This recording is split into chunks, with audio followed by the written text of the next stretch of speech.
Hello, and welcome along to the stream tonight. I hope that you are all doing well. It's been a little bit of a. Thank you very much, Maurice. So, yes, the aim of tonight's stream is to work on Chocolatey CLI, so the Chocolatey Choco repository on GitHub, and replace the existing uppercut automation tool that we have with Cake. So it's been a little bit of a delay since my last stream. Various things have happened between the last stream and now. One of which was I honestly just couldn't be bothered doing the stream. So I'm making a reappearance tonight with something that I think we can dig our teeth into. Something that's reasonably well understood and hopefully should be, touch wood, reasonably simple to achieve. So hello to Nils in the chat room, hello to Corey in the chat room, and hello to Maurice in the chat room. Good to hear from you all. So I hope you're all doing well and are staying safe in this brave new world where we don't have as many restrictions as we used to, well, certainly in the UK anyway. Masks are no longer a requirement, which I'm still not sure how I feel about it, but we will see how that goes. Fuel Snable, good to have you along. Thank you very much. Okay, so where we're going to start is I've got the Chocolatey Choco repository open. I have a issue assigned to me. Corey picked me up on the fact, or I think the Cake is a lie, picked me up on the fact that I actually duplicated an issue. But I do have an issue open for the work that's going to be undertaken. So let's start there then. So right now, if I run the build.bat file in the Chocolatey Choco repository, then we get this stuff. This is using a build automation tool called Uppercut. Uppercut is based on Nant, and if you haven't played with it before, it's XML all the way down. So if you need to modify the build script, if you need to add a new tool, if you need to do anything, you're editing XML, right? Which in itself is not terrible, but when that XML file contains the orchestration of different tools, sending in different command line arguments, adding dependencies between one task and the other, it just becomes painful, right? It's fully functional, it does exactly what we want to do, but it's time to move it to something else, right? So anybody who knows me knows that I am one of the maintainers of the Cake build orchestration system. So we as a team have collectively decided that we are going to move Chocolatey and all of the Chocolatey components that we can to use Cake, right? So on that note, what we have worked on internally, so if I go over to NuGet.org here, and I search for what has to be the best name of anything ever, the Chocolatey.Cake.Recipe, we'll find this thing. So in open source land, in the Cake Contrib organization land, we have this thing called Cake.Recipe. So Cake.Recipe is a opinionated set of build scripts that are designed to work on multiple projects, and the idea being that you make a change to the one Cake.Recipe project and then you can throw that out to all the projects that are maintaining it. So Cake.Recipe is trying to be everything to everyone. So we are not going to use Cake.Recipe because there's other things that we need to do on top of that that most open source projects don't need to do. So we've created a new Cake.Recipe, obviously called the Chocolatey.Cake.Recipe, because I mean it just has to be, right? So a couple of comments in the chat room here. You've got some exciting v3.0 something release on your stream. So no, Manfred, I don't. So what Manfred's referring to there is that my day-to-day was basically getting to a point where we can do or get ready to release Box Starter v3 beta. I was working on build stuff there as well. That's not what the focus of tonight's stream is tonight. No, Corey's cake. It's not cake, but it's food, so it's close enough. Thanks for that. Everything is better with chocolate on top. It is. It is. I agree. So we have this chocolate cake recipe, which is currently being used on Chocolatey GUI and some of our internal license components. So the idea of tonight is to start the process of bringing that chocolatey cake recipe into the Chocolatey Choco repository. So where I'm going to start is I'm going to delete a bunch of stuff, right?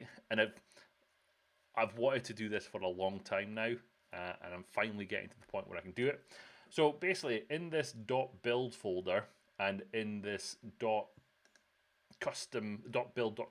folder, there are lots of XML files. These XML files are .step files, and this is the build definition. This is how you execute a task. This is how you define a target. Then you can define dependencies within a target, etc., etc., etc. It works, but it's just, like I say, it becomes painful to look at. So what I get to do now is I get to delete all of that because we don't need it anymore, right? So what I get to do here is I get to delete this because we don't need it anymore, right? So we're tidying up things as we go along. Maurice is saying it needs their own chocolatey cake logo. I thought about it. I did, but I opted just to stick with the chocolate logo on the package just now. Obligatory. I know exactly. Oh no, I don't. MS-DOS pool 1. I was going to say I know exactly what you're referring to there, Corey, but I don't. So I feel I need to bring it up. Or is it github.com/Microsoft? I thought you were going to point me to the MS Build one, not the MS-DOS one. Pool 1. What's in there? Refactoring. 190 files. Just clearing up old cruft. Did they just literally delete everything? Yeah, I'm not going to be quite as bad as that, but it might be a little bit close. Reminds me of the first PR. That was the one I was thinking of. Fuel Snable. That's the exact one I was thinking about. Replace entire MS Build with Make. I actually know the person who did that PR. Anyway, so we deleted the root .build and the .build custom folder. There is, I'll come back to this folder in a second. No, actually, this one here. Now, the way that Uppercut worked is it needed the tools that you needed to work with as part of the build to be contained within the repository or installed globally on the machine that you're running the build on. So that's why there's a new get.exe folder here. We're not going to need that anymore, I don't think. So I'm going to say we're going to nuke that one. We're going to take it out. The .github folder we need because that's where all of the configuration of the GitHub pieces of the repository are. The .teamcity folder is where we have the configuration for our TeamCity build. This build output folder is one of the was one of the folders that was generated as part of Uppercut. So we don't need that. We'll delete that because we may or may not have the exact same folder structure in the generated folders. The code drop folder is one that was made by Uppercut as part of the build as well, so we'll get rid of that one. I suppose that joke can be played on everyone. C# compiler replaced by F# compiler. Yeah, you're true. It's true. Java replaced by C#. That would be a good one. Gary be like, not quite. Feels a bit like it so far. Not quite. The Docker folder is where we have the Docker portion for the build currently. Docs is where we have some of the documentation associated with it. The lib folder, now this will be an interesting one. Right, so again, as part of how Uppercut worked, it required all of the tools that it needed to be contained within the repository or installed globally on the machine. So a lot of these things here we can now get rid of as well. So bdddoc, I've actually never used that, and I don't think it's used as part of the build, so I'm going to say we can remove that one. The Chocolatey NuGet core, I'm going to leave that one, and we can come back to that if there's questions on it. ILMerge, we don't need ILMerge, or we are going to need it, but we're not going to have it in a lib folder anymore. So we'll delete that one. Nant, we can get rid of Nant because we don't have that dependency anymore because we removed uppercut. The NuGet folder, the NuGet.exe, same thing again. We don't need that one anymore, so we can delete that. This is quite refreshing. OpenCover, that's a tool that's used to generate reports based on unit tests. We will need that, but we don't need it to be part of the repository anymore, so we can delete that one. I can't get to that link, so I can't open it without typing it all out. If you wanted to send it to me on Discord, Manfred, I can bring it through. Powershell, now this is an interesting one. So Chocolatey Choco makes use of the system management assemblies. Now, Maurice has sent it through. Thank you very much, Maurice. Deleting code. I'll bring this over. Hold on. What have we got here? Send that code packing. Probably the most satisfying part of accept all cookies. Part of your job is that sad. Deleting code. Oh, how good it feels. It really does. I hadn't seen that one before. But anyway, Twitter. It's been bought now. What are all our thoughts and feelings on Elon Musk buying Twitter? So I have thought about that, Matthias. I have. But what does that do if I wanted to then go back to build a tag for a previous one? That would mean that the build would then fail. So I want to do that, but I also don't want to do that.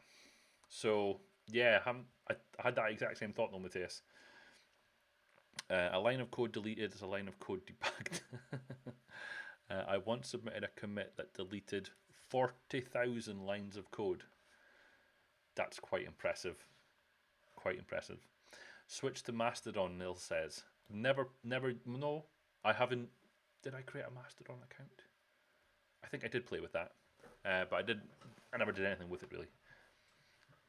Elon is like snake oil. So anyway, the PowerShell system management assemblies. We use, in Chocolatey Choco, we use a very early version of the system management assemblies that don't exist as a NuGet package. So those assemblies, or rather that assembly, will need to remain within the repository because we can't get it from anywhere else at the minute. Report generator, that's a tool that we can get from elsewhere. We can remove that one. Rhino Licensing, we use a forked and updated version of Rhino Licensing, which we don't push to a NuGet.org because they're the modifications that are specific to the way that the Chocolatey license is done. So there's little to no point to publish it, and the license of Rhino Licensing allows for that. So that's why that one's going to stay in here. So the ones that that remain in here are the ones that we can't get from elsewhere, and that's kind of where we want that lib folder to be. We don't want to have these random tools that we need as part of the build. We will download and put them in place as part of the build. Okay. Elon is nice. Could fork and archive the repo. I hope you're not talking about Chocolatey Choco there, Matthias. I think I see what you're saying though, but yeah, I see what you're saying. Maybe. I'll have to think about that one some more. I think I see where you're coming from now. Or the end of the beginning, or the new hope. Yeah. He'll find life in Twitter. Anyway, so that's a lib folder. We've deleted 169 files so far. That feels great. Now, NuGet, the NuGet folder is where we keep or at the minute, it's where we keep the new spec files for creating the Chocolatey and the NuGet packages that are created as part of the Chocolatey build. Now, that's essentially the same as what the Cake.Recipe that we're using does, but it does it in a slightly different way. So we are going to need to change the folder structure of that a little bit. And the reason for that is, if I go up here, if I click on here and say new folder, the Cake.Recipe expects that there's a new spec folder. And the reason for the duplication is because in Cake.Recipe land, there's both a new spec for a NuGet package and a new spec file for a Chocolatey package. One of them will use NuGet.exe to be built or packed with, and the other will use choco.exe to be packed with. So that's what we need there. And then I'm going to need another folder in here that's actually, I'm not even going to be able to create it just yet because it's got the same name. So let's rename this one a second to be called Chocolatey1. And then in here, I'm going to create a new folder called Chocolatey. So at the highest level, I've got Chocolatey and I've got NuGet as the subfolders of the new spec folder. I'm going to leave the Chocolatey lib one in the NuGet folder because it's a NuGet package. And I'm going to move the Chocolatey folder into the Chocolatey one. And I'm then going to rename that again because the package is actually called Chocolatey. But what Cake.Recipe will do with that is it will then be able to loop through all of the new specs contained within that subfolders and knowingly know that it's a Chocolatey package to run chocopack and know it's a NuGet package to run NuGetPack. Okay, so that was a preemptive change to associate itself with the chocolate cake recipe. The source folder is, well, it's the source folder. It's where all of the solution lives, all of the projects we built, etc. Test folder is where all the test projects live. No, that's a lie. Oh, Corey, that's Corey's fault. Corey's created this new tests folder for all of the things that are done as part of pester tests. Oh, that's maybe going to break stuff, Corey. We might have to think about the naming of that folder. We'll come back to that one. There's this .uppercut. So the rest of let's just go through the files. There's an editor config file, configuration of editor config. There's a git ignore, which is the ignore files for Git. There's a .uppercut file, and that's essentially a file that contained all of the high-level parameters to run the uppercut build. We don't need that anymore, so I'm going to delete that. There's a build.bat file, which was basically a wrapper around uppercut and handing off to that. Yeah, we don't want that either.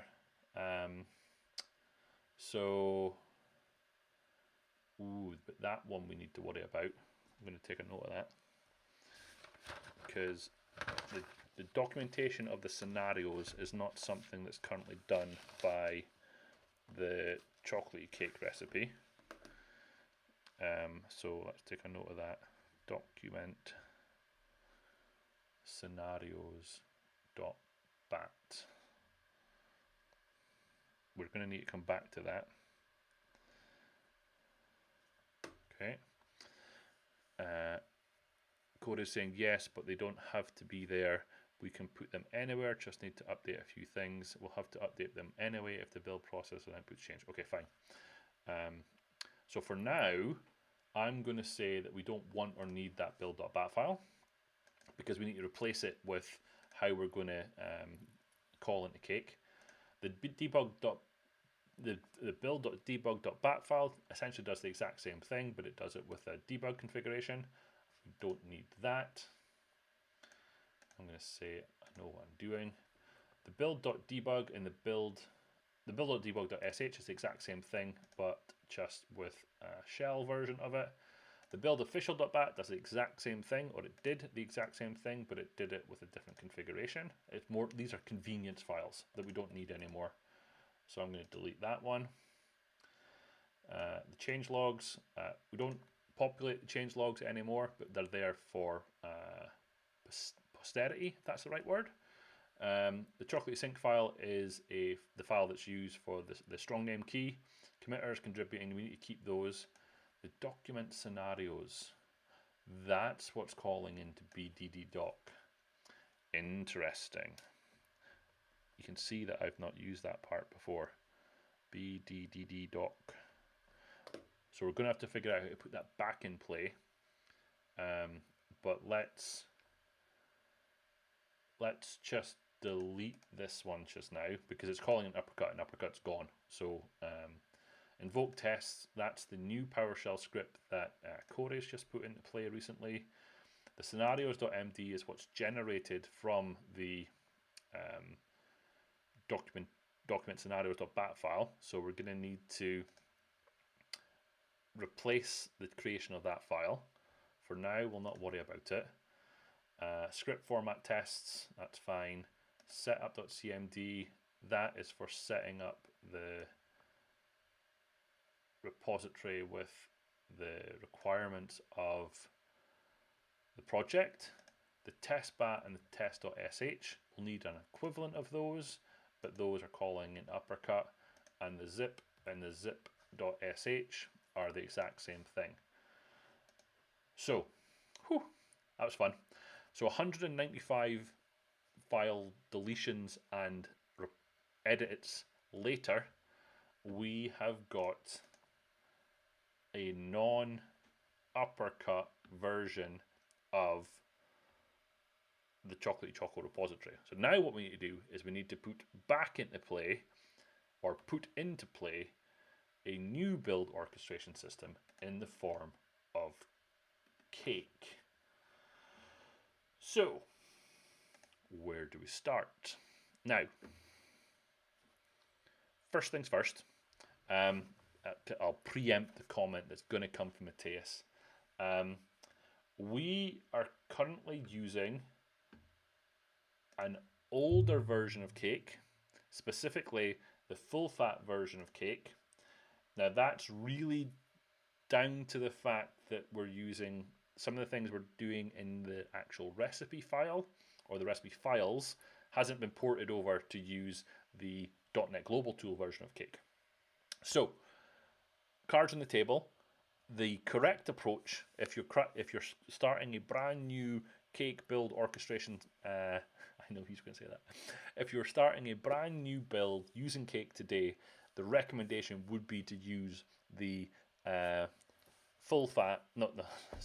the recommendation would be to use the .NET Global Tool version of Cake.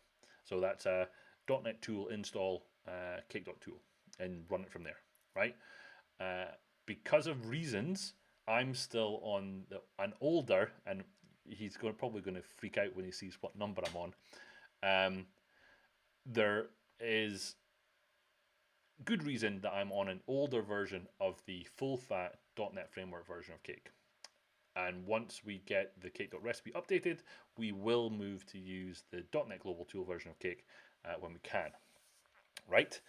And yes, as Matthias is pointing out there, the correct way to do the installation of the tool to allow for restoring of the tool as part of the build would be to create a manifest file. So that's the .NET new tool manifest, and then .NET tool install cake.tool, which would add it into the manifest. So then you can do a .NET tool restore to put things back together.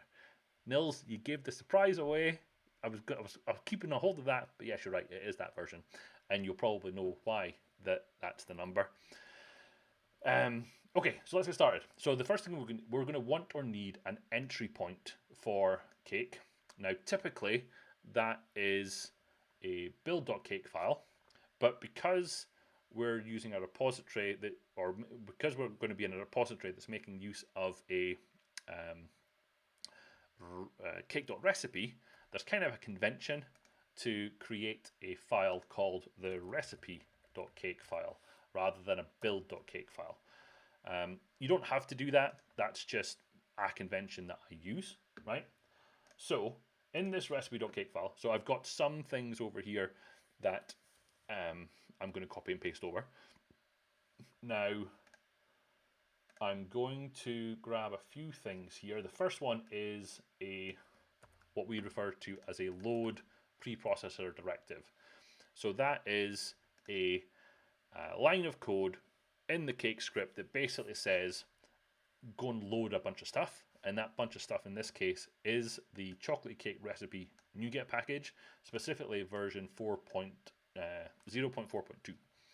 So in that Chocolatey.Cake.Recipe, there is a bunch of other cake scripts, and the NuGet package is just a way of... Stop it! Stop it! The reason that I haven't done it yet is because some of the add-ins that we're using haven't been updated to use anything other than full-fat.NET Framework.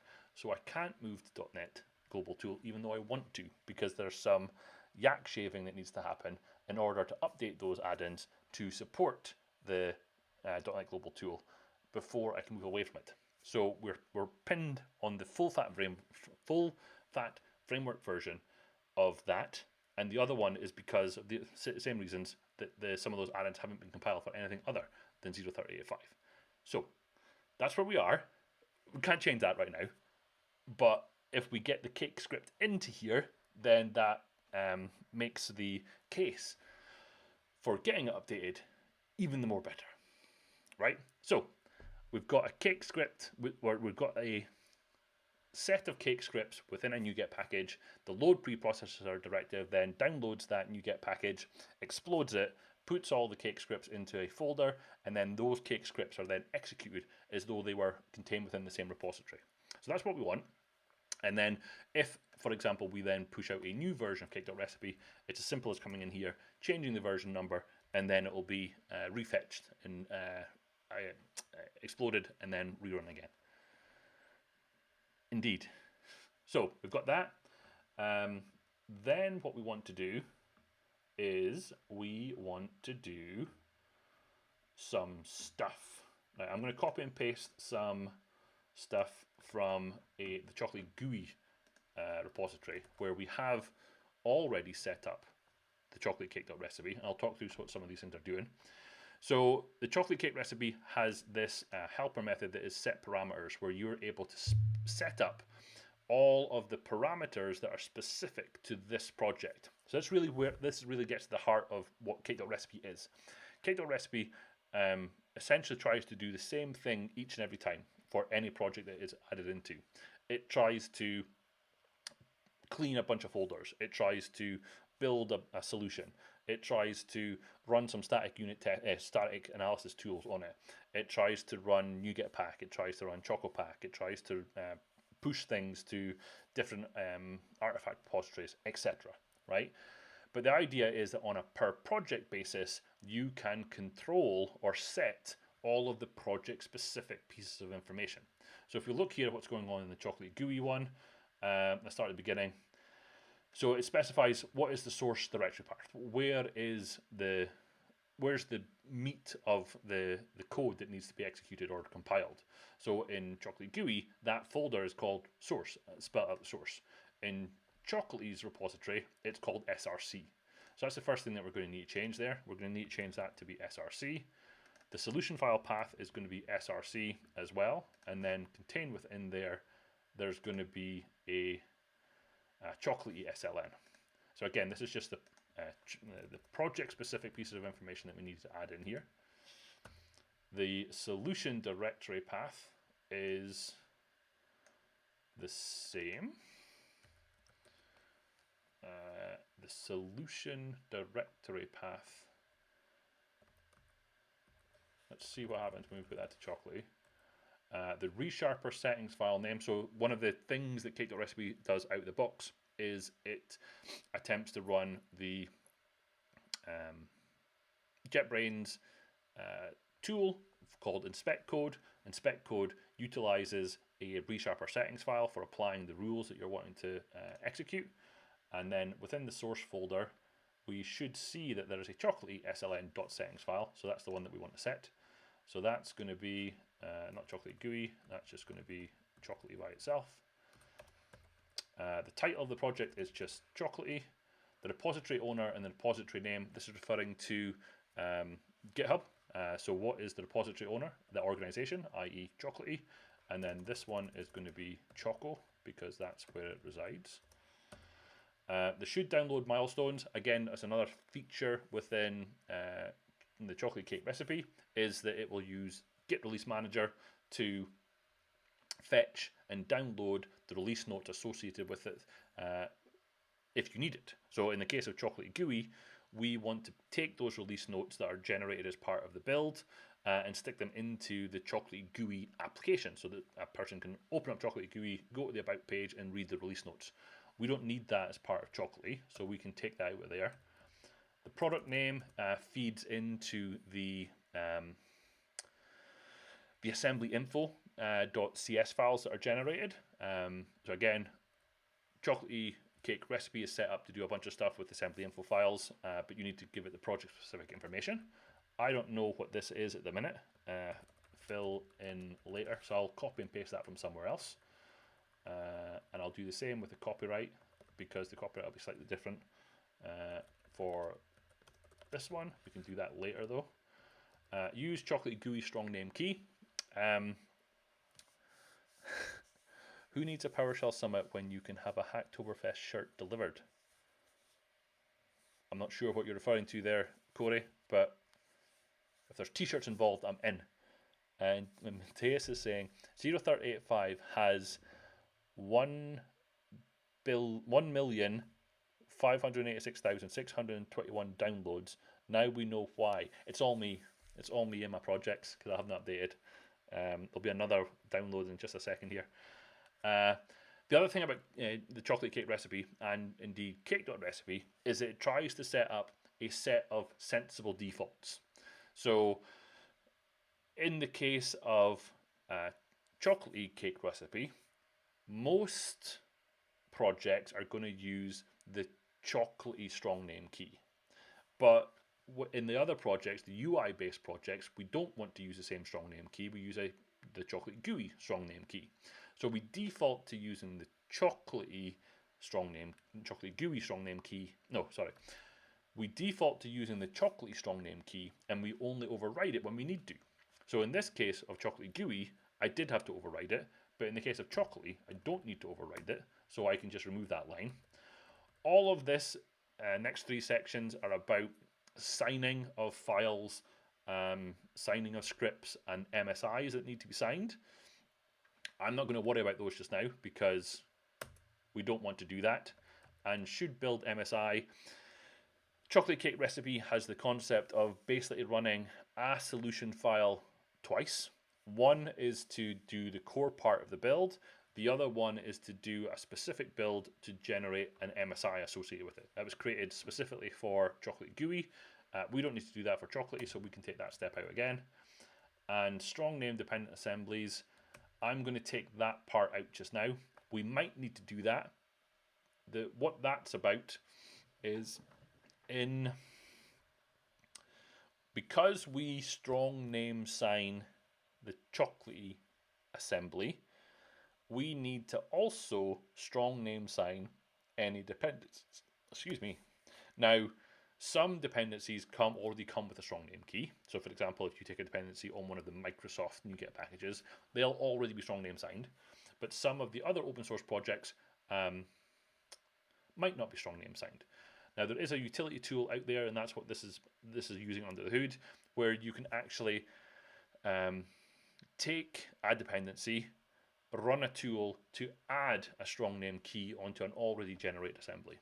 So as part of Chocolatey.Cake.Recipe, we, if required, we can provide an XPath, or not an XPath, a path to a folder containing files that we want to be strong name signed. So in the case of the Chocolatey GUI project, we take a dependency on the Splat project. The Splat project isn't strong name signed, so as part of the build of Chocolatey GUI, we run that tool to update the Splat assemblies to have a strong name key, right? So we don't need to do that, or more specifically, we don't know that we need to do that yet for Chocolatey Choco. So let's just not worry about it just now. This one I suspect we're going to need to change because Chocolatey is built on a an older version of the .NET framework compared to Chocolatey GUI.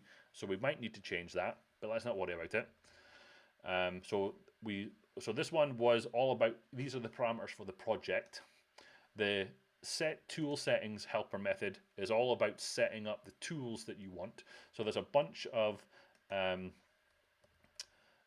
parameters that you can pass into the set tool settings function to set up different things, to set up inspect code, to set up the different tools that you can use, MS Build, etc. But again, we've tried to choose some sensible defaults in the Chocolate Cake recipe, so you don't need to set that many things here because they've all got sensible defaults. This one here is just about printing the parameters, so effectively, as part of the build output, let's see what all the parameters that are being used for this build are, just so that we've got some debuggability, if you like.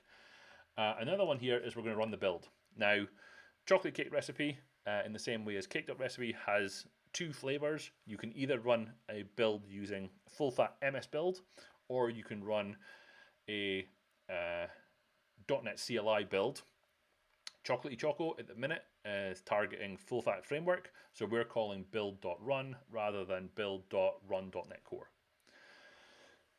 Core is saying, I got my shirt today, finally. It was only in transit for almost 2 months. Oh, I see. If my passport had come in, I wouldn't have gotten it until next week. I see what you're saying.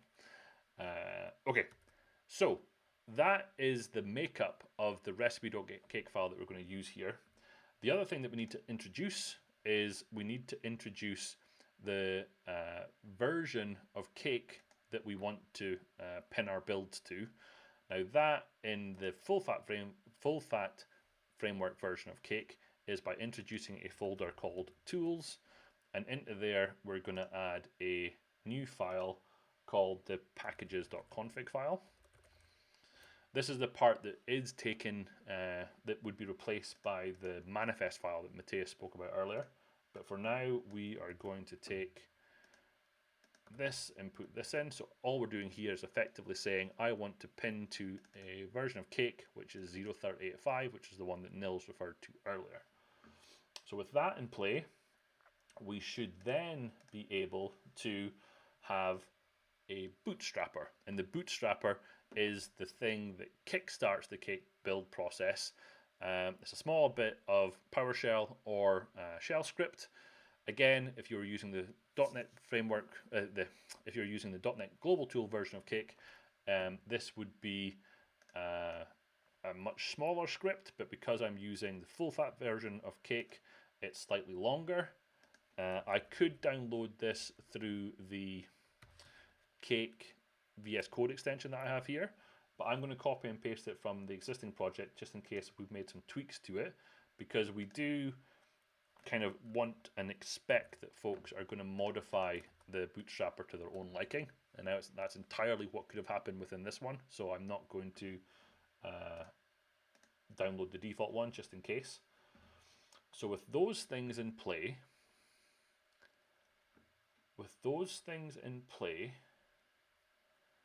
I think I should be able to at least attempt the build.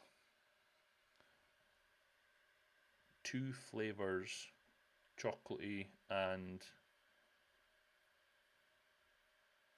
Oh, we did? Maybe we did. So what Nils is saying is that potentially that Cake Bootstrapper download is not there. You're maybe entirely right. Why can't I do what I'm looking for there? But maybe I don't. Oh, maybe I don't have the extension installed here. I thought I did because I saw it light up the recipe.cake file with the icon, but maybe I don't have it installed on this machine, which would be bad. Search extensions, Cake. Oh no, I don't actually have it installed. So let's not muddy the water with that just now. Let's just stick to where we are.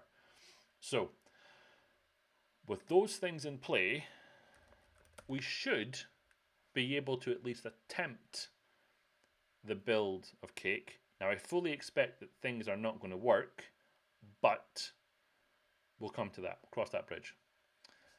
Didn't uppercut create a file next to the solution that is you currently have in place? I believe it's part of the. You're right. So you are absolutely right, Maurice. So Cake.Recipe does that as well, but you're right, we should test that out.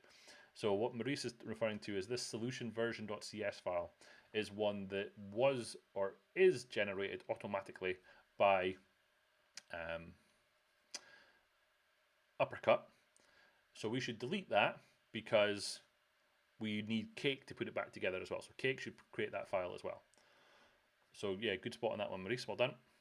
So yeah, I fully expect that this is going to break, but let's see what it does. The other thing I should point out is that if we go back up to here, and we go to here, so currently in our tools folder, we only have the packages.config file. Now, part of the execution of the Cake script is that it will start adding tools and add-ins and various other things into this folder, but that's what we want. But all of those things will be excluded from going into the Git repository because they'll be there and they'll be rehydrated every time the build runs. So let's go ahead and run this and see what happens. So it's currently saying preparing to run build script. And I saw something happening in the background. So we'll see in this tools folder, it is starting to put things in there. So it's downloaded Cake. It's went and found the Chocolatey.Cake.Recipe package. And then it started to put certain modules in play because the version of Cake recipe that we're using takes dependencies on some modules, i.e. the Cake build systems module, the Cake.NET Tools module. In newer versions of Cake, you don't need that module, but because we're on an older version, we do still need the Cake.NET Tools module. We can talk about that another day. Okay, so it failed. So we expected that though. I know exactly what that is. Right, so, funny story.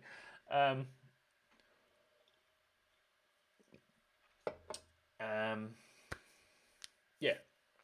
So because I'm on an older version of Cake and it's using certain add-ins that haven't been updated to the latest version of Cake, Cake then tries to be helpful in the sense that it says, well, you're using an older version of the assembly that's been built against an older version of Cake that isn't the one that you're using.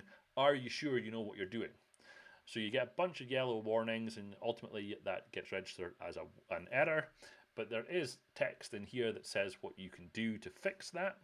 So the way that I'm going to fix that is I'm going to go into this folder, or the root folder, and I'm going to create a new cake.config file.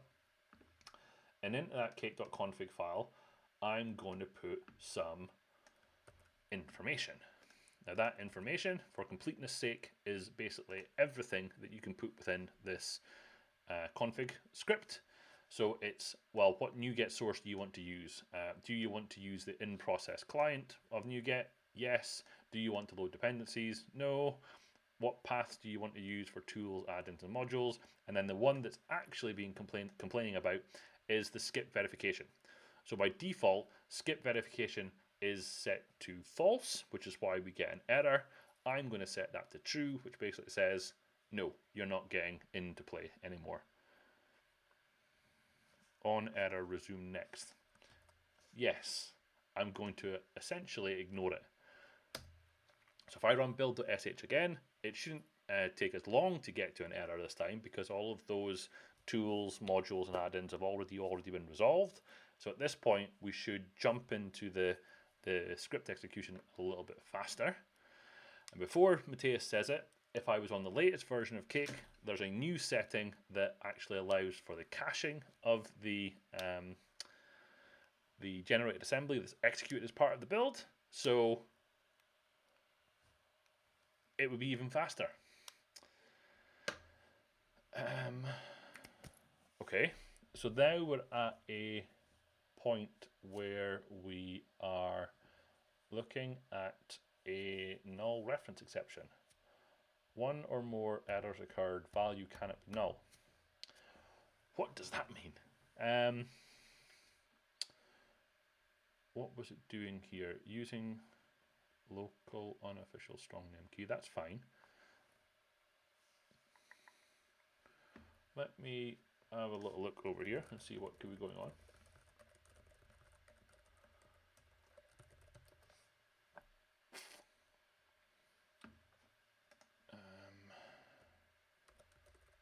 Let's do, oh, I might already have that open. Do use in local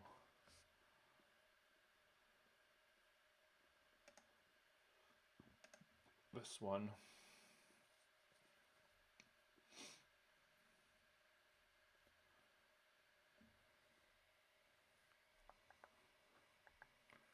Try to see what could have been causing that error. Verbosity, yes, maybe. What Mateus is pointing out there is what we could do is verbosity equals diagnostic.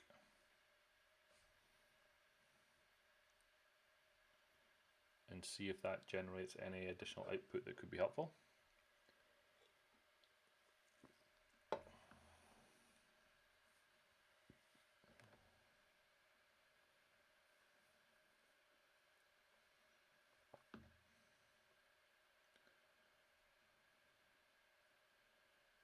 So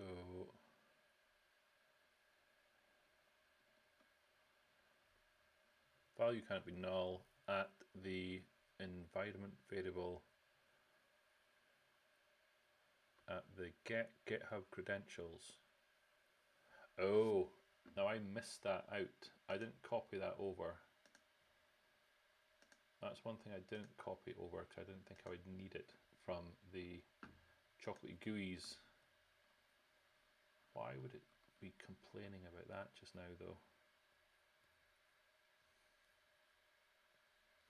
Oh, no, I know what I'm missing. I know what I'm missing. Okay, let's see if this makes a difference. If this makes a difference, I'll come back to it. So let's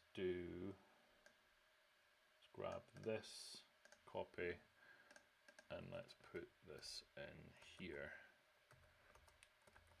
And if this makes a difference, I will explain what I did and why. Let's see what happens.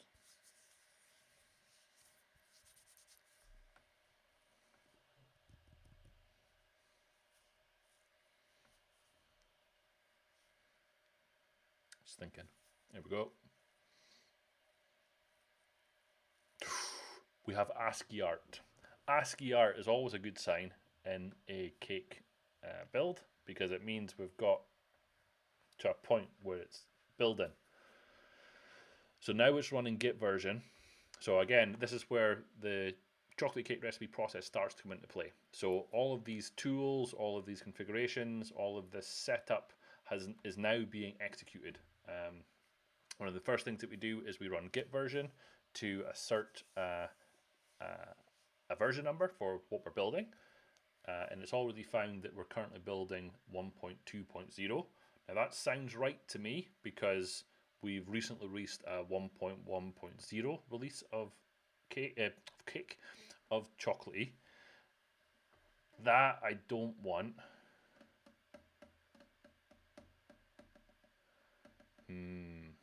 That's not doing what I expected.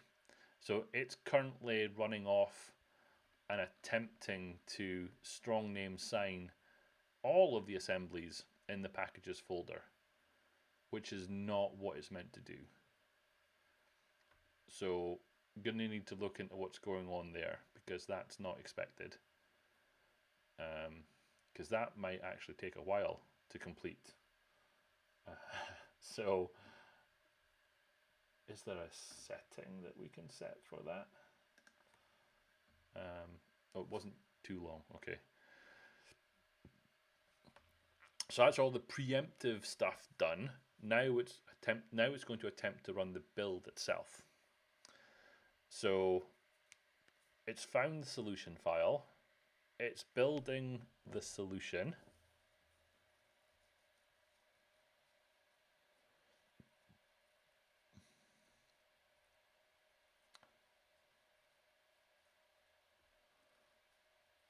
It's building.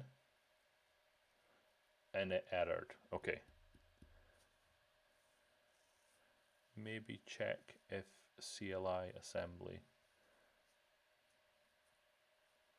Not sure what that means, Matthias.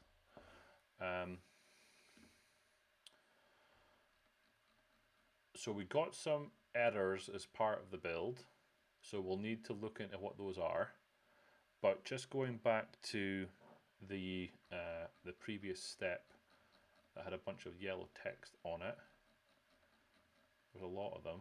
So the step there was strong name signer. And I'm going to have a quick look at that to see if there's not something that we can switch off just now, because I don't think we want to do that. Strong name signer has a criteria that says should strong name sign dependent assemblies.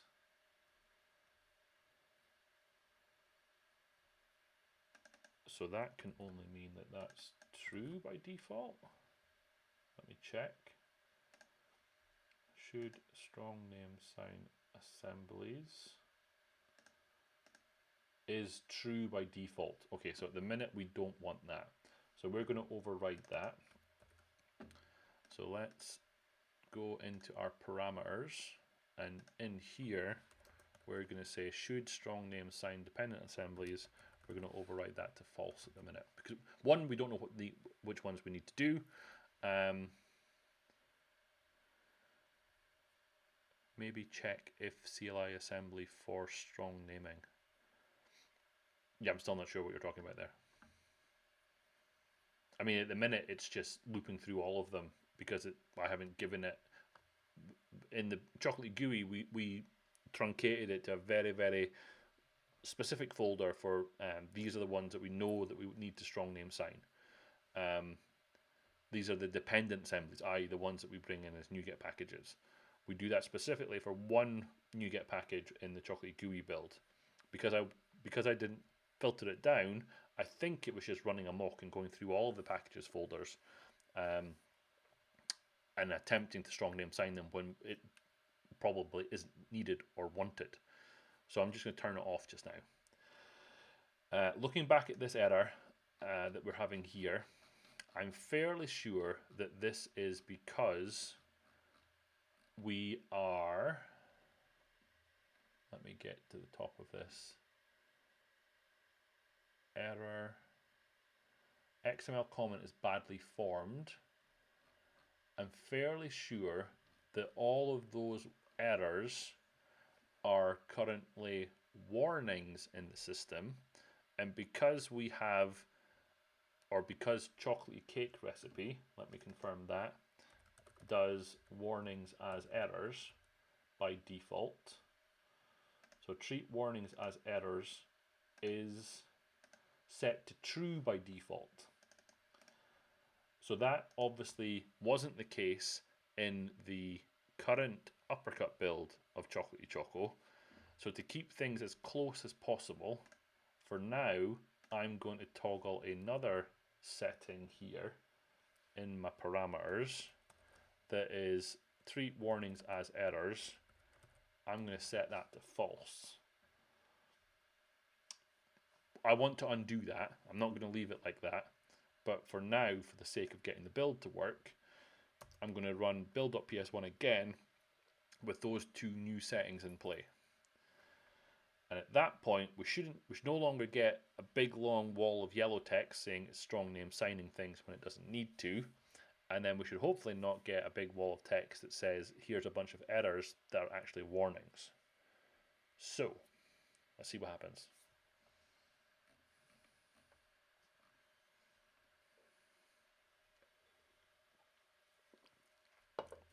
So we've got our ASCII art again.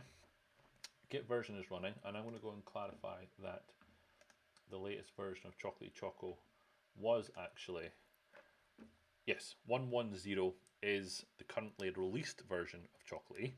So we would expect a 1.2 version to be being built from our branch, which is what it is, which is good. So now we're at the MS build step. Those are all the warnings. There's a lot of them. Oh, I saw some red text there as well. We're now different. We've now got 224 errors. Okay. But we're also into a different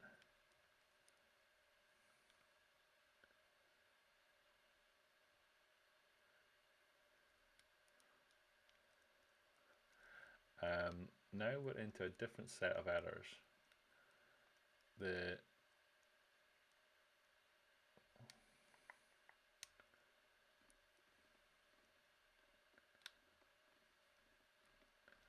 Now what are you doing? It's all the tests. The integration tests are currently failing. Oh, I think I know what that might be.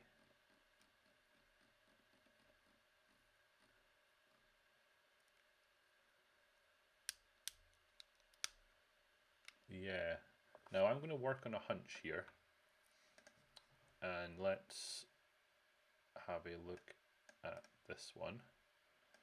And let's go into here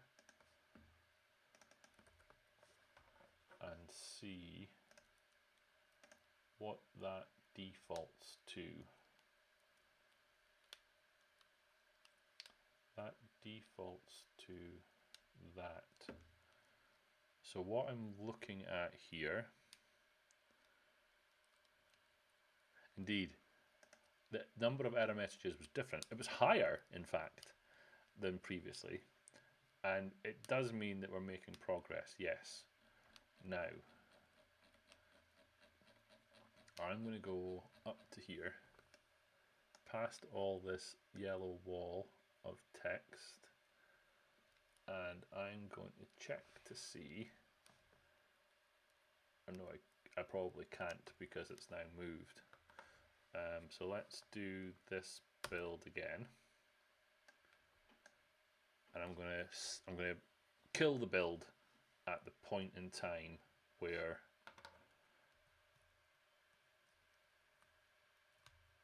I've already lost it. Yeah, that's a shame. I'm going to kill the build at the point where it invokes MS-Build. So I want to check what version it is being built with and what version it was being built with previously, and then basically do a comparison, because I suspect that that is at the heart of the problem, and like what version of MS-Build is being used to run the build currently. So that's saying for that one, that's the restore. So we'll come back to that. 17.2.0.20702. It's not letting me terminate it. That's ever so slightly annoying.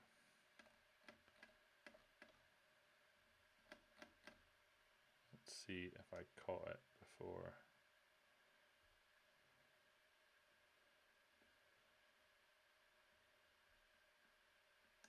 No, we didn't catch it. But I suspect that that is at the heart of the problem.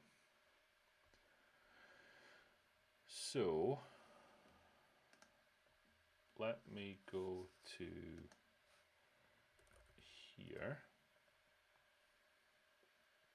and we'll say API, and we will search for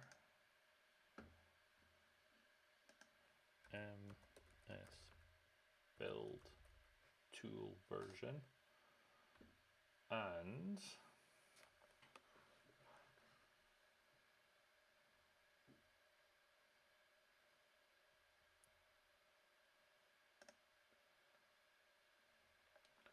I'm going to try, so at the minute we're specifying VS 2019. I'm going to try that one. And I'm going to see what happens.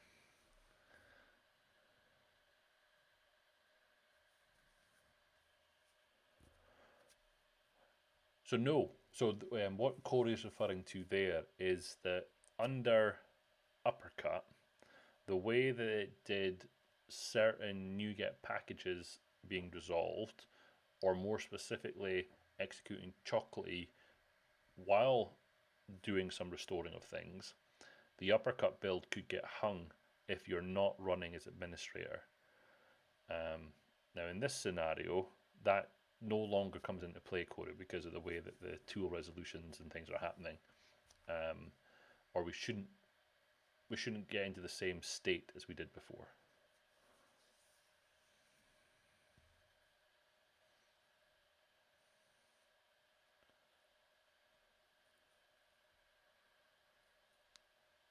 So I still expect there to be the warnings. I was hoping that there wasn't going to be the red text anymore. Still 224. Okay. Let's think about what's happening here.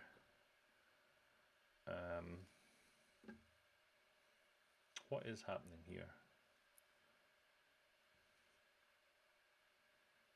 I'm assuming that this isn't happening in here. So if I were to do a clean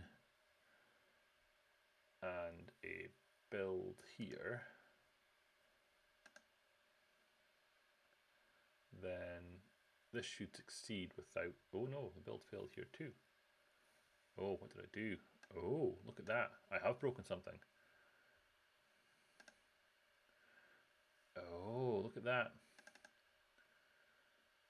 Oh, I shouldn't have deleted that BDDD core, but that BDDD doc, I shouldn't, yeah, looks like we do need that. So, okay. So if I go back over here and let's restore that folder that we deleted. So in here somewhere, there should be a lib, I saw it, there should be a lib bdd doc. I'm going to restore those.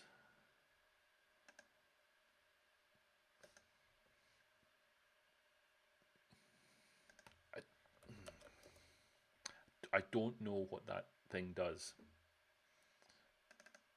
but we've at least put it back together. So now, if we build in Visual Studio, it now succeeds where it was failing before. So let's revert that change that we made here. Oh. And then let's rebuild it one more time. Let's see what happens.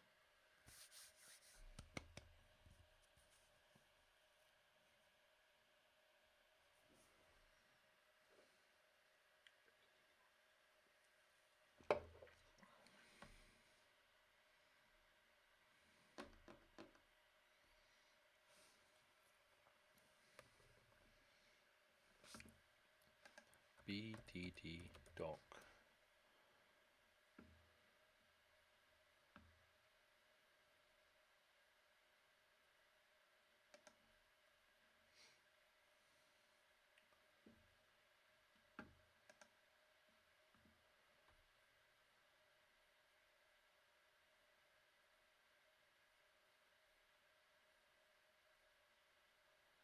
It is a tool for converting acceptance tests source code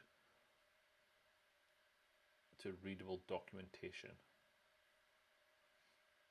Okay then. Don't know what that does. Seeing lots of, ooh, I didn't see any red there. Okay, so this is one example of how we do things differently. So previously we would have had, or previously we had OpenCover as a tool directly in the tools folder, in the lib folder. As part of the Chocolatey.Cake.Recipe, we've actually downloaded that, and it failed, but that's fine. But now in our tools folder, we go over here. Let's minimize a bunch of stuff.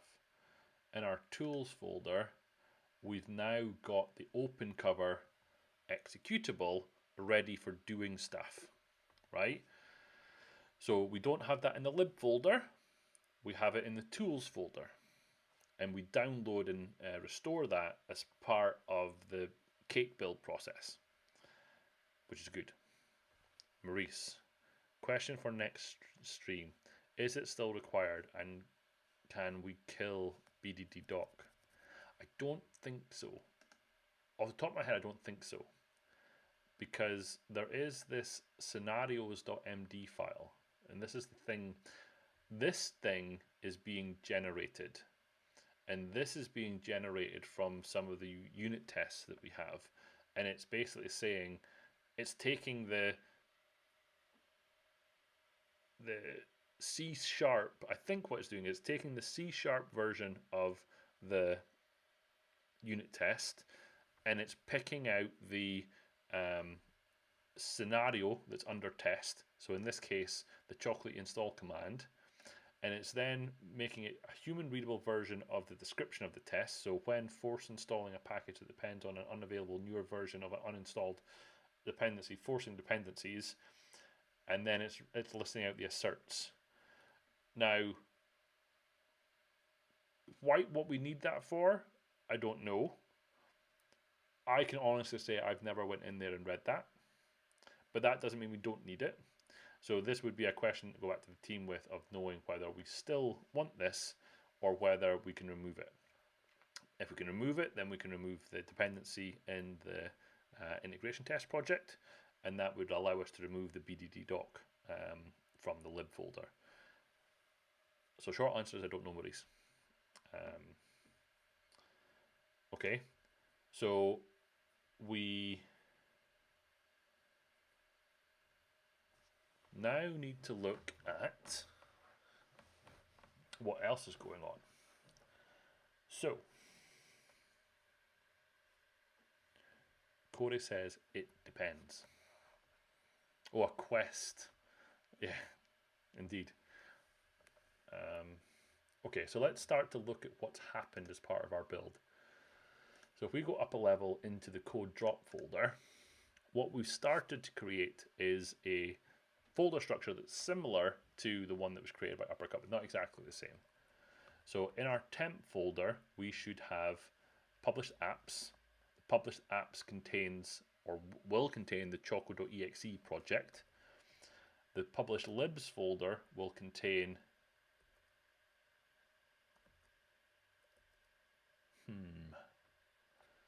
that doesn't feel quite right to me, but we'll come back to that. It does have the chocolatey resources.dll, and then the published end unit tests should have the test assemblies for the chocolatey tests project and the chocolatey integration test project, which it does. So that folder structure is there. Then it's going to attempt the execution of NUnit wrapped in OpenCover to run those test assemblies and run the tests, and then generate a file, a report that says which test passed and which test failed.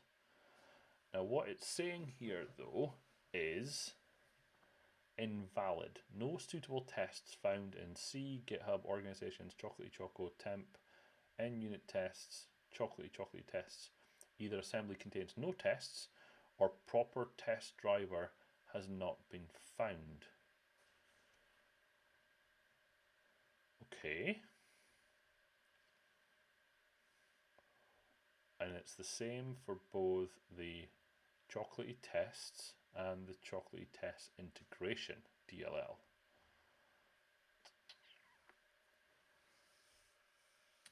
Okay.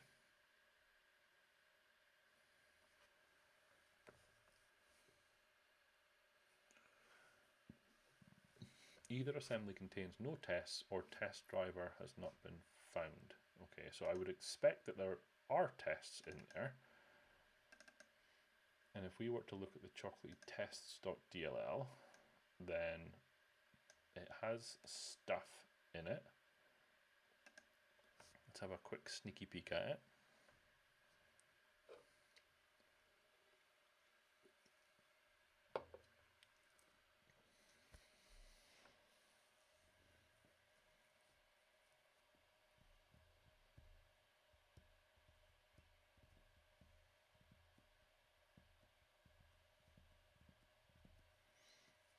.peak always takes ages to open. I don't know what it's doing under the hood, but it always takes a while to open up.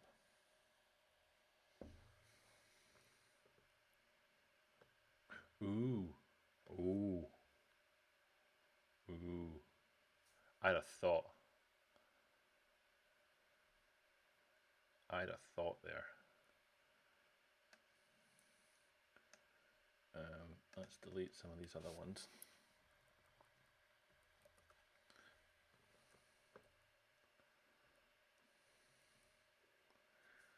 So, Chocolatey tests as an example.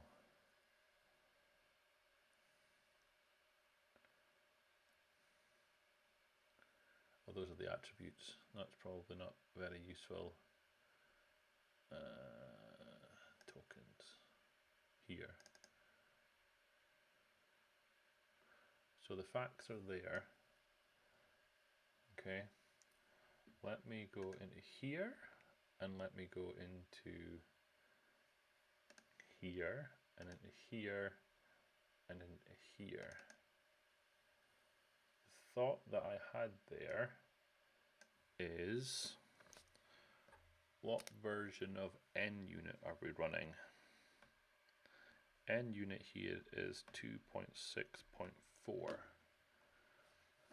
And if we go into here and we look in the tools folder and we look in here at the NUnit console runner, and it is 3.10.0. That feels like an incompatibility to me.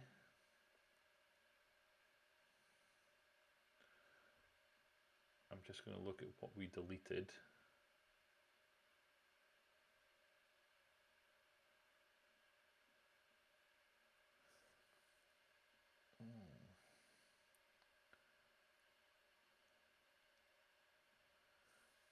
The version of OpenCover that we were using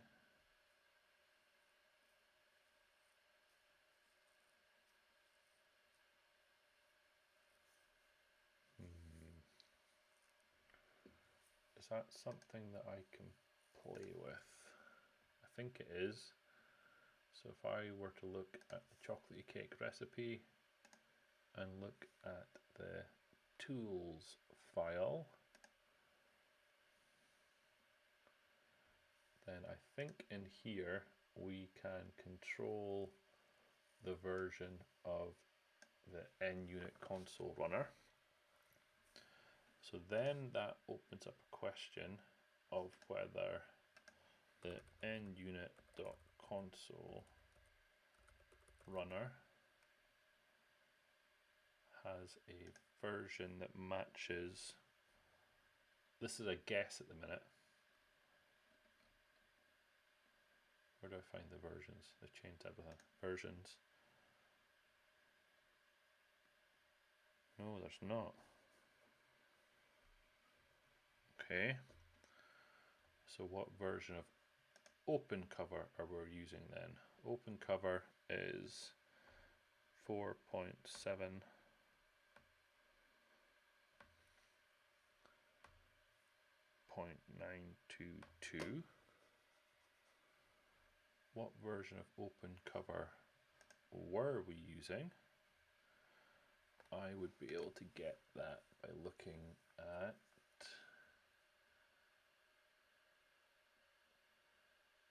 extensions, this one hopefully. Let's reset that one a second and back into here. Lib OpenCover. What version is this? 4.7.1221. So it was a newer version than compared to what we have installed. That's interesting. Open cover. Let's just check that as well. Open cover.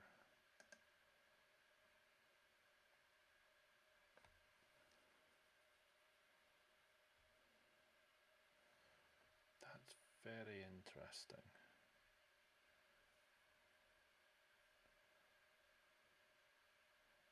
So this one is the one that's currently in Cake.Recipe. I'm going to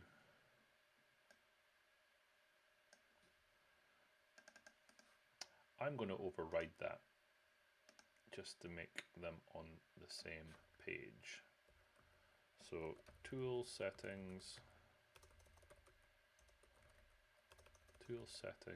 dot that, and we want to set open cover tool to be effectively the same as this.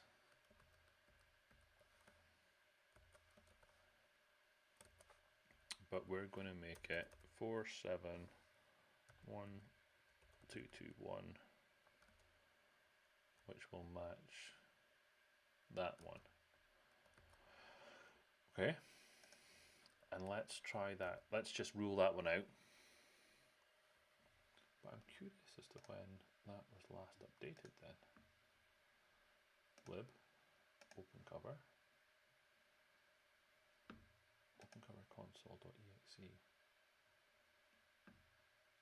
That was me. I did that. What did I miss? Oh, idiot. Let's do no. Tool settings. I'm missing a semicolon.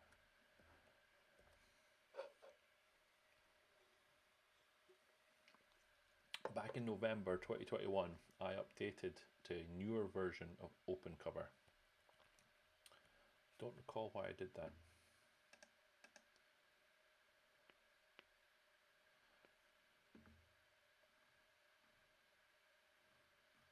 Oh, it was to attempt to help with the uploading of coverage results to coveralls.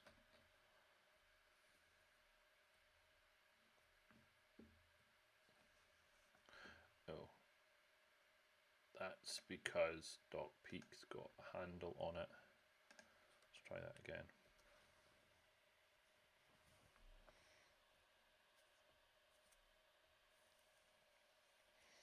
So Fuel Snable is saying, today I was told by Sync, so Sync is the security scanning tool, that we needed to upgrade the Newtonsoft JSON dependency to 13.x something.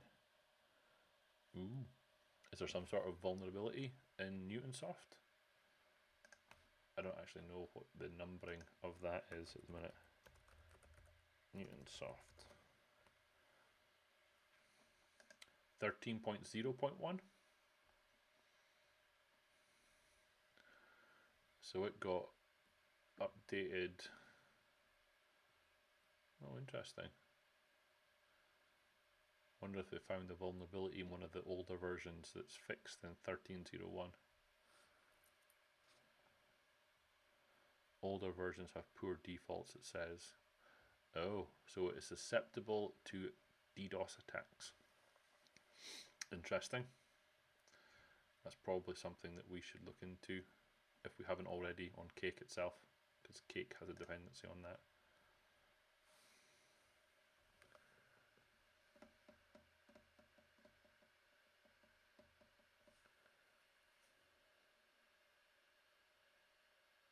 No, it's still failing.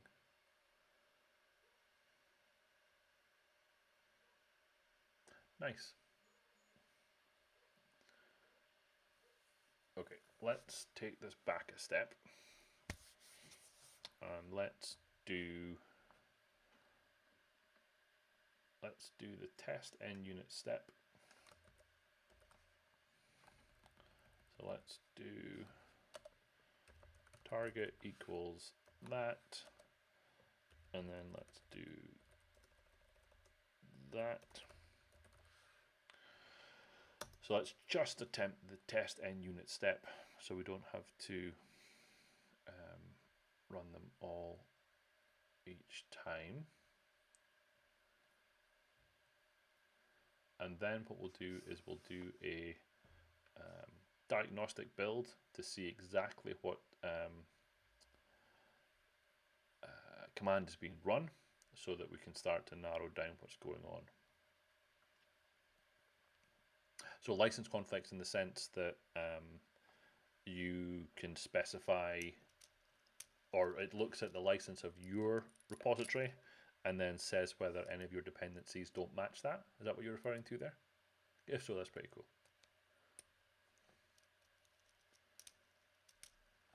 Okay, so it's still failing with that. And if we do verbosity equals diagnostic, let's see exactly what command is being executed, and then hopefully we can start to narrow down what's going on. Because these tests run under uppercut, so we need to figure out what's going on.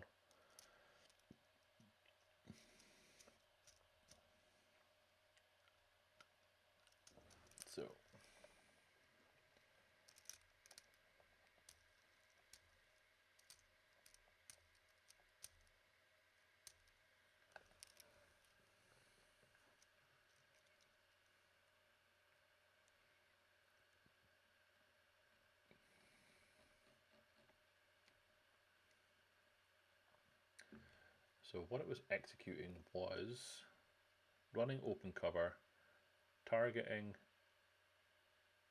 the end unit console runner, and then it's passing in the Chocolatey test DLL and the Chocolatey integration test DLL. It's then filtering. Oh, hold on. Hold on.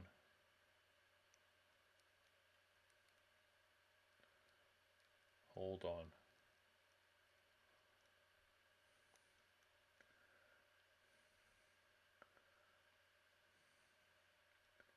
No suitable tests found. I wonder if my filter is incorrect here. And I think that might be exactly what it is. You need a new lib called Dragon Punch. I think it's this filter. Well, I'm going to override that filter. So let me find out the name of that. So again, Chocolatey.Cake.Recipe is trying to assert certain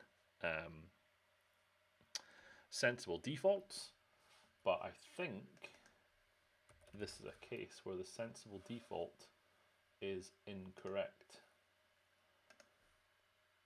So the default for this thing is the build parameters title and the tests. So let's set the test coverage filter. So back into here, and let's go over to here and say test, nope, not what we want, and say test coverage filter, and we'll set that to be an empty string at the minute. So let's run that again. And if that works, then we need to look at what that sensible default is and fixing it.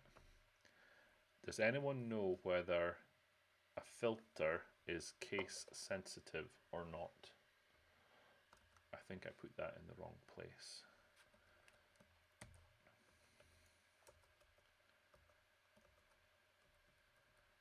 That's a tool setting, not a parameter.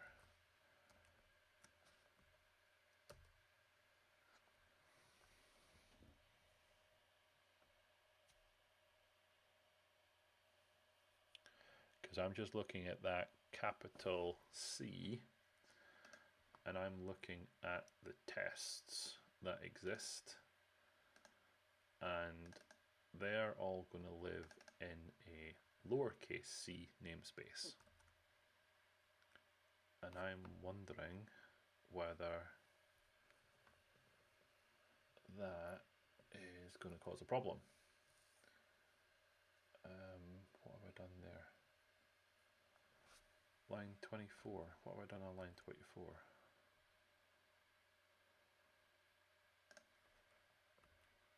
Oh. Took me a second there. Try that again.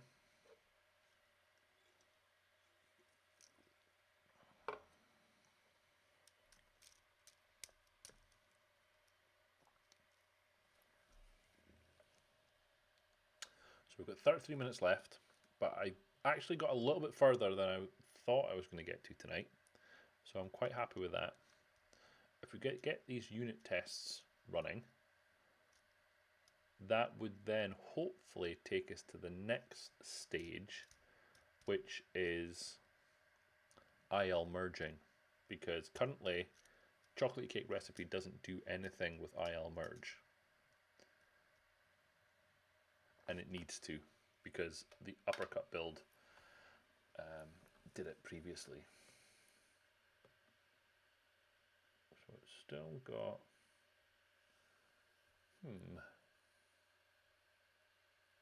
exclude by file designer, GCS, old style. Okay, let's start to break this down a little bit. So let's grab all of this thing and stick this into somewhere.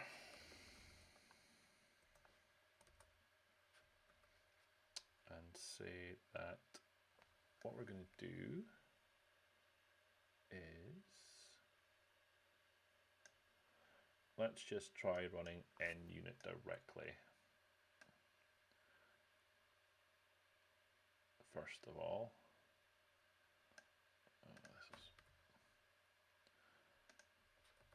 let's put that down there. Let's put this down here.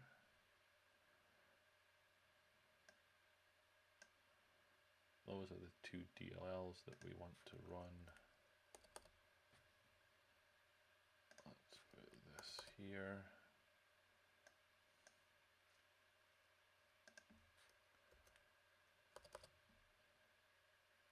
And then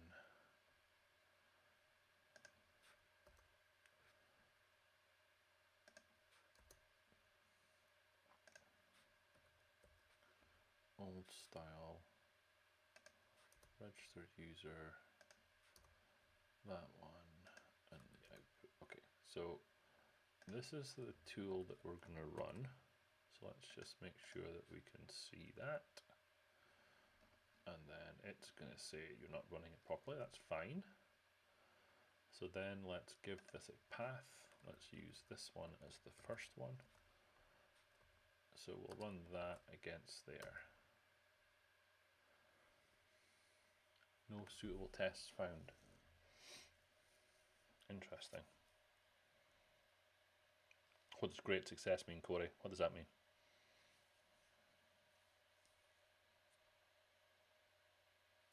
Or the proper test driver has not been found.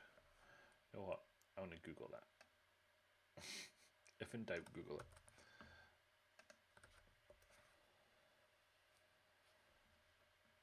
There's a post from 2019.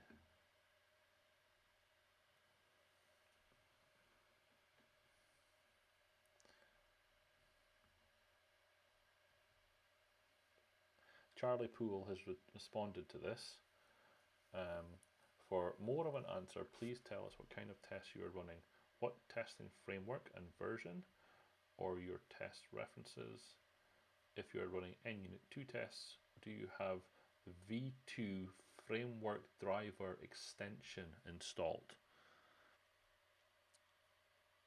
You were saying you made it further than you initially thought you would. I did say that, and I did think that, yes.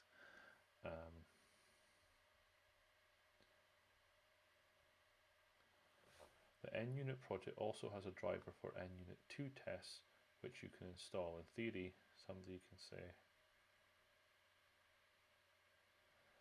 now, what is the V2 framework driver extension? What's that when it's at home? Because I think we might need that. NUnit V2 framework driver extension. What's that when it's at home?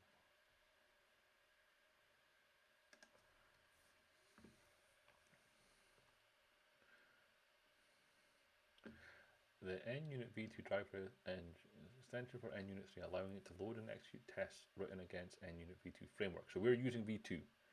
Without the extension, an NUnit V3 installation cannot run V2 tests. The driver supports all versions of NUnit. So there's the scope of it. How do we install it? How do we install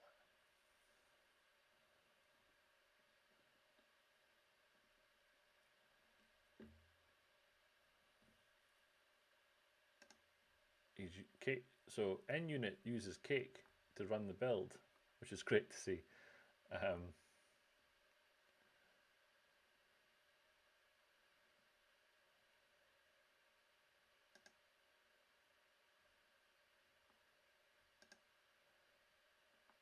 How does one install it?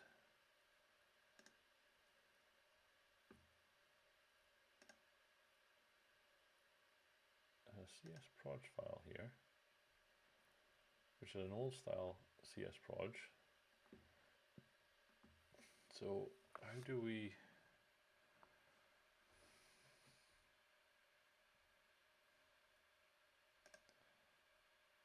That looks suspiciously like a Chocolatey package.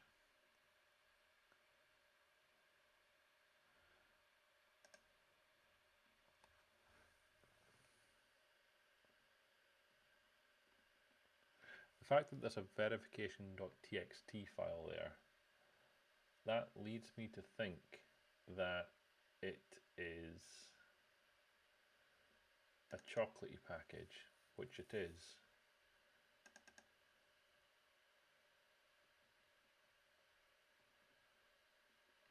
So he's building a Chocolatey package with the parameters. Parameters are passed in. Publishing it to myget, publishing to NuGet, and publishing to Chocolatey.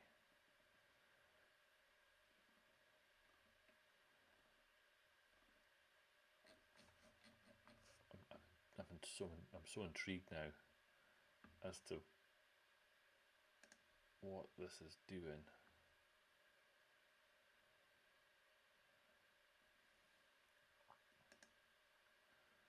So in here, he's got parameters.cake, and in here, he's doing some stuff.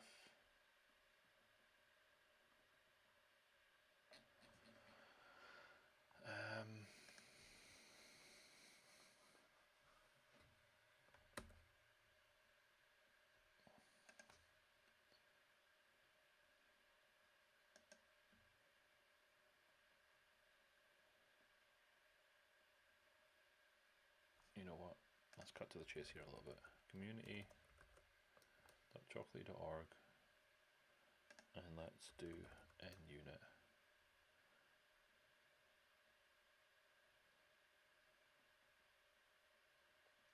You know what? I'm going to search by Charlie as well, because he's only got 11 packages. NUnit V2 driver extension. Right. What does this do?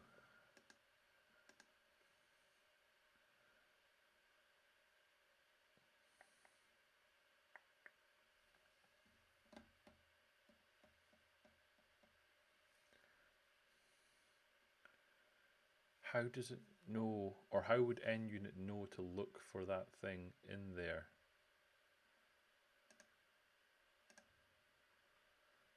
How would it know?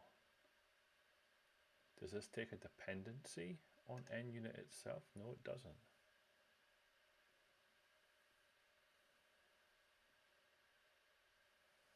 But now I'm curious as to how Uppercut did it. Because when Uppercut called, let me dig into that a little bit here. So over here, when it ran open cover, no,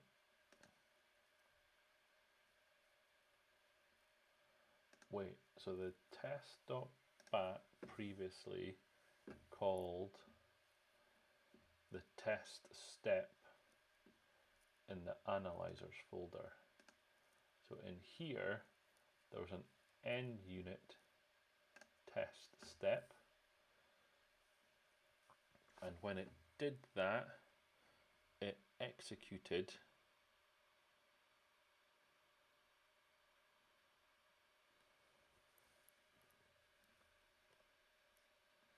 so I'm just digging through the Uppercut way of doing it. App test.console. Where did you get your value from? App.test.console by default is using, okay. Oh, hold on, people. Hold on. So up here, there was an NUnit.console runner. Is that what I was using? There was an N, look at that. Okay. So there was an NUnit console runner. Prior to that, there was a thing called the NUnit runners. And it has a version that goes down to 264. Right. Let's try that guy then. So if we go back over to here and say we're not using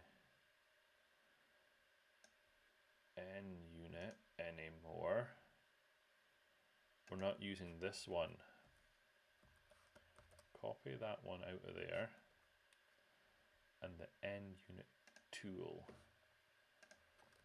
So we go into here and we say NUnit tool is equal to 2.6.4, and it's not NUnit console runner, it's NUnit runners. What does that do?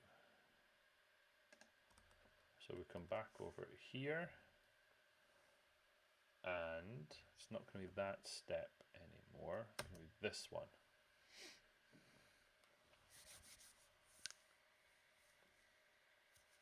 Got 20 minutes left.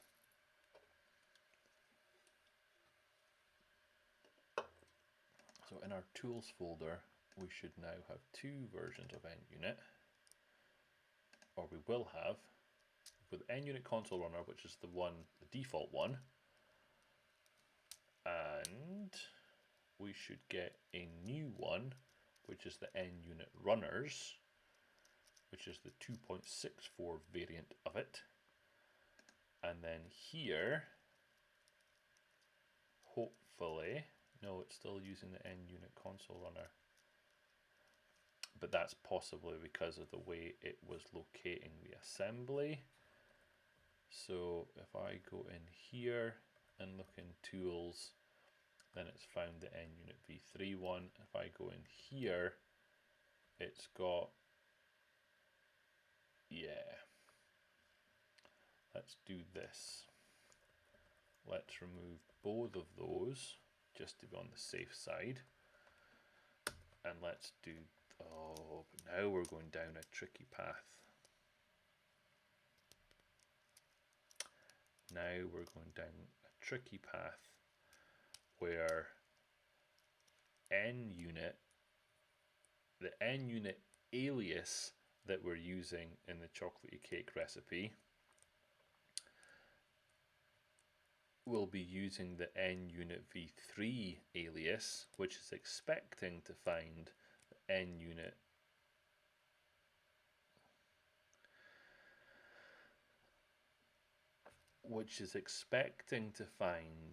a specifically named tool because it's being asked to run NUnit v3 tests. But now it's saying it can't find that executable because, well, it can't find that executable.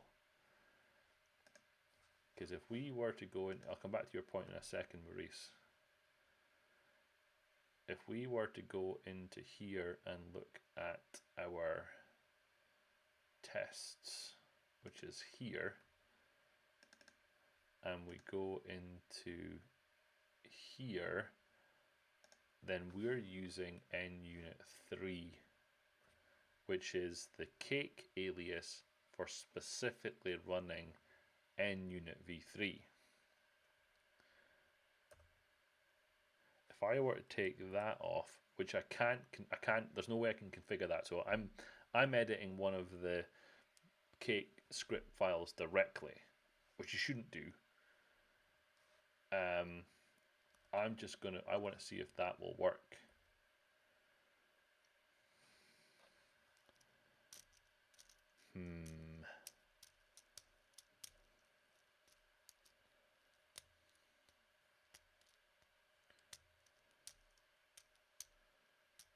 Error, cannot convert path to a.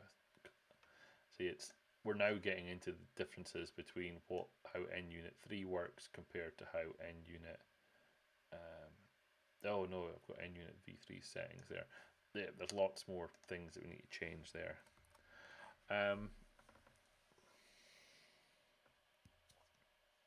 So the point that you're making, Maurice, is would it be trickier to update all of your tests? Possibly. It's highly likely that there's breaking changes between NUnit 2 and NUnit 3, which means it wouldn't just be a simple case of updating a NuGet package. So the question becomes how to run NUnit v3 with NUnit 2 tests. Now, this tool here claims to be able to do that, but how do you install it?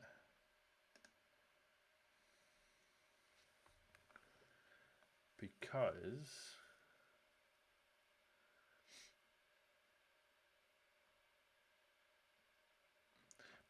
just installing this, that just puts some DLLs into the tools folder.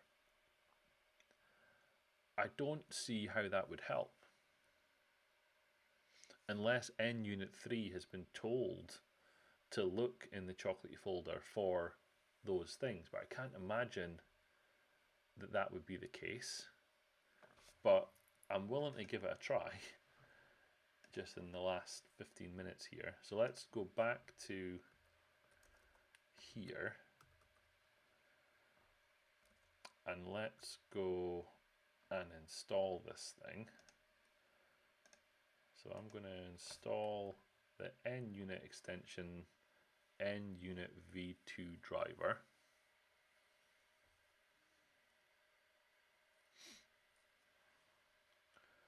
Okay. And then if I run my NUnit test again, that should put back in the NUnit console runner.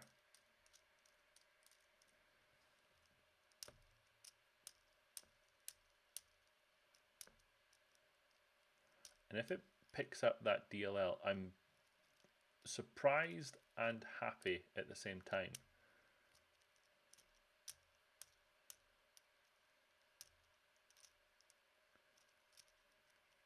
Because that would mean that the end unit console runner has knowledge of the potential for Chocolatey to have installed the driver and for it to pick up those files. But yeah, that was a little bit too much to hope for, I think, there.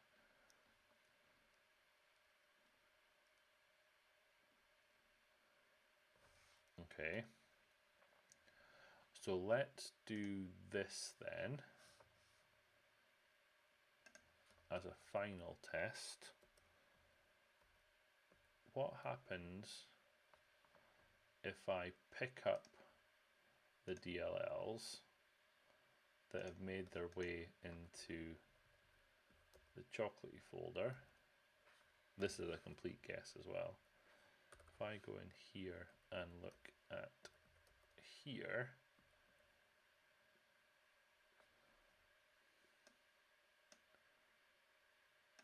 so I'm assuming that there's an N unit core. No, there's not. N unit core interfaces. Let's put those in there, and let's put those in there, and let's run this command again.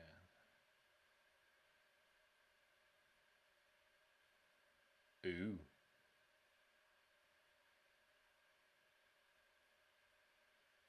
It ran the tests.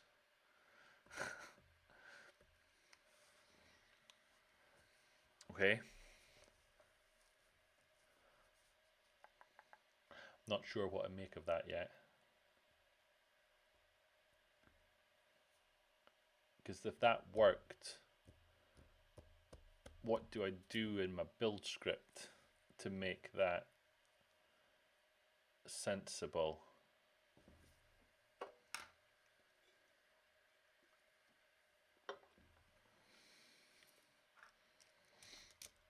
There's a few moving parts in there that would need to be changed. Let's see if it works here to start with.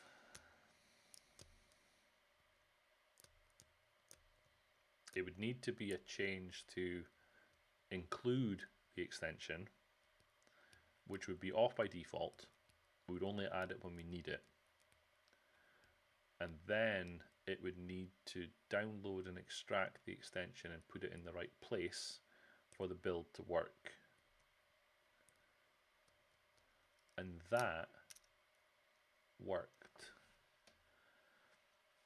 So now if we go over here to Choco code drop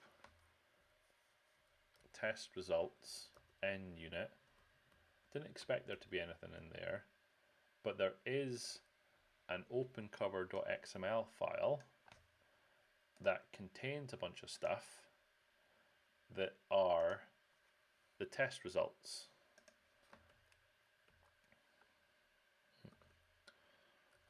So this obviously isn't very readable at the minute, but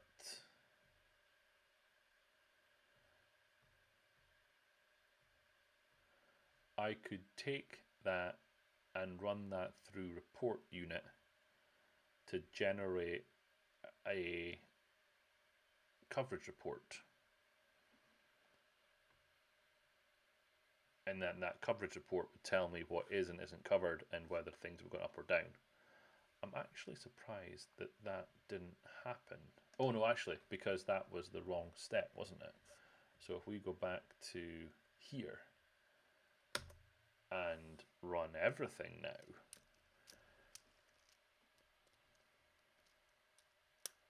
interesting. So yes, that only generated the XML file because that's all that we were telling it to do. But if we come back up out here and let the entire build complete, hopefully, then we should get to a point where we have a human readable report of the unit tests and the code coverage. It should then get to the point where it attempts to package the Chocolatey package and the NuGet package.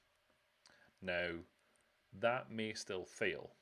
That may still fail because of the lack of the ILMerge step, which means that the files that it thinks are going to be in the folder to pack are not there, or if they are there, it doesn't have everything in it. So let's, 8 minutes left. Let's see where this gets to. Let's see what point it gets to in this.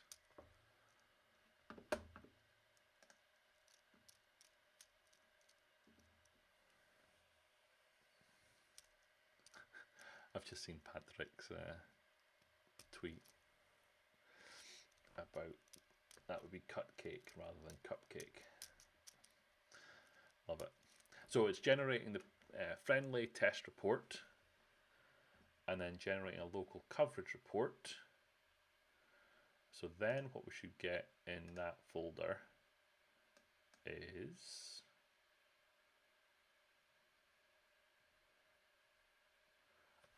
the red text is fine. The red text is good, I think.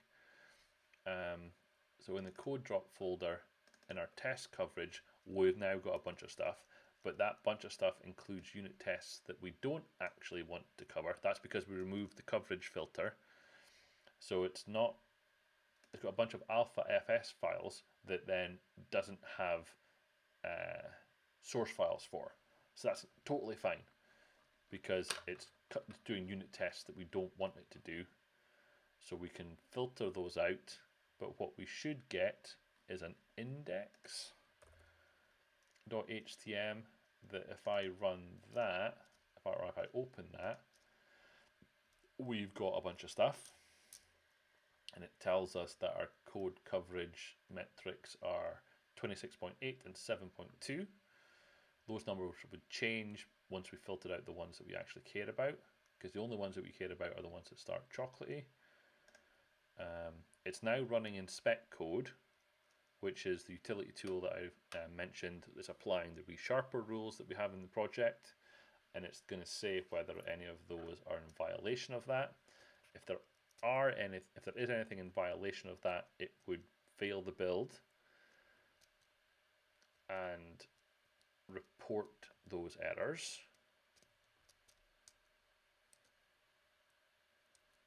I can't imagine that there would be any errors in that area because they would have been picked up by now already. It wrote a report to that location that spun off, and then the create chocolate package failed. That's fine. That's not unexpected, actually. The creation of the chocolate package at the minute is attempting to use what the asserted package version, and the asserted package version includes the branch name, which is replace uppercut, as well as a build number, and that's currently longer than the 20 characters that are allowed, so it fails. But that also now doesn't mean, that means that I can't prove whether or not the chocolatey package would be created or not. However, we have got to a fairly close approximation of the uppercut build. Yeah. So a couple of things we need to change there while we remember. I want to take this off. I want the test coverage filter to come off. I don't want it to do that. That would tidy up that part. This one I want to remove. But over here we've got over 1,000 files that are different, which is wrong, because what we need to do is we need to go into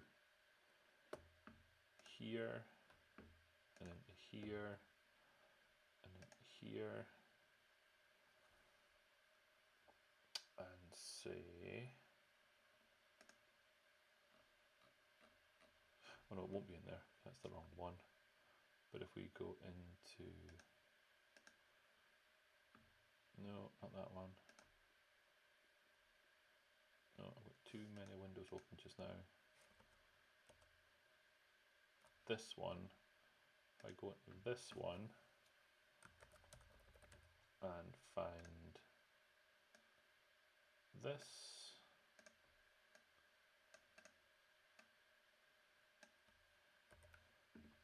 and go into my gitignore file and go at the end here and paste that. That should reduce the number of files because we're now no longer looking in that tools folder for changes. Now we've only got the files that we were deleting and the ones that we have been moving around. That looks a lot better. Okay, so what we need to do is, I'm going to take a note here.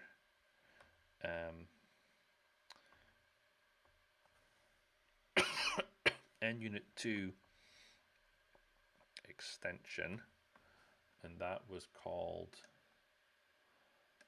the NUnit hyphen extension hyphen NUnit hyphen v2 hyphen driver, and then we copied this into NUnit tools folder and things worked. Okay, right. That's me for the night, I think. I need to wrap this up into a work in progress PR. And that work in progress PR could start to get reviewed by some people. Corey, if you're still listening, that would be you. And or Joel and or Kim at the minute. Okay, so as a recap, I'm going to push my button here. So as a recap of where we got to on tonight's stream, we've been looking at the Chocolatey Choco repository, specifically around moving away from uppercut and moving to cake for the build process. We have got to a point where the execution of MS Build is working, the execution of the NUnit tests is working, the execution of the inspect code utility tool is working. We've got GitVersion asserting the version numbers. All of that is working. The part that it failed at is the creation of the Chocolatey packages. That failed because, well, the version number is too long. The asserted version number is too long. That's a known bug in the Chocolatey.Cake.Recipe that needs to be addressed. There's an open issue for that, so this might force me to go and fix that issue so that I can continue this process. The part that's missing, though, I'll have a quick look at that. If we look in the code drop folder and then in the temp folder, then currently this thing has a bunch of files in it, and that choco.exe is 132 kilobytes in size. That's wrong. The Chocolatey assembly, if we go to C, program data, Chocolatey, Choco, it should be 6.705 kilobytes. Now that's because of the fact that it hasn't been ILMerged. So ILMerge is the intermediate language merging. So we take all of the constituent parts, all of the reference assemblies, and stitch them all together into a single choco.exe, and that single choco.exe is then what gets put into the Chocolatey package. So we need to do that. That part is broken, or not? It's not that it's broken. It's not included. We currently don't run ILMerge as part of the Chocolatey.Cake.Recipe, but we need to. Okay, so that's it for tonight. If I don't get to this during the week, in terms of my normal work week, Oh, my internet connection has gone away. I'm still going to keep going because it's recording locally, but you might not get the end of this on the Twitch stream. If I don't get to this during the week, then I will likely pick this up in next week's stream as well. So hopefully this has been useful. I've quite enjoyed myself tonight. It's been quite enjoyable deleting all of that uppercut code. So I'm happy to see that finally happening. But for now, I'm done. Have a good rest of the day. Enjoy the rest of your week, and we'll talk to you on the internet. Bye bye.